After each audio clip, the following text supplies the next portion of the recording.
করছে দেখে এই বিষয়ে আমিও করছি না, একদমই ভালো করি নাই। এখানে বাধ্য হয়ে করতে হয়েছে। যদি এখানে পাবলিক টয়লেট থাকতো, ব্যবস্থা থাকতো আমাদের, তাহলে আমরা এই কাজটা করতাম না।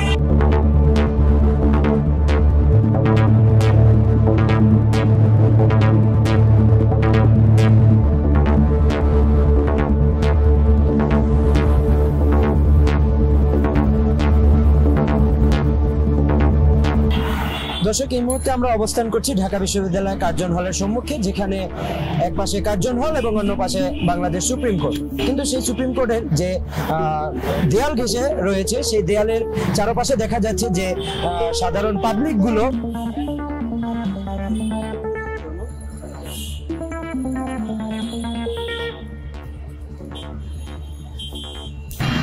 কাকা কি করলেন? আর কিছু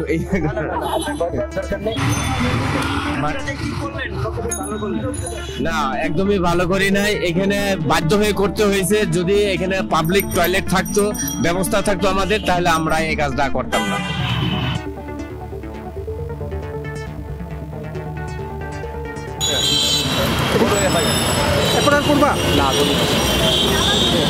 ফুটপাত থাকতে আপনি রাস্তা দিয়ে হেঁটে যাচ্ছেন কেন?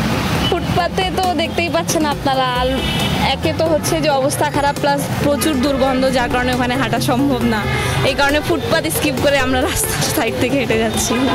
যদি কোনোভাবে পাবলিক টয়লেটের কোনো ব্যবস্থা হইতো, তাহলে হয়তো বা এই সিচুয়েশনের সম্মুখীন আমাদেরকে হইতে হতো না। এটাই। এই যে আমার ড্রাইভারটা, ওনার তো দোষ না, এটা তো আল্লাহর তরফ থেকে আসে, প্রাকৃতিক একটাই। যদি টয়লেট থাকতো, পাবলিক টয়লেট থাকতো, তাকে উনি নির্দিষ্ট জায়গায় ওটা করতে পারেন।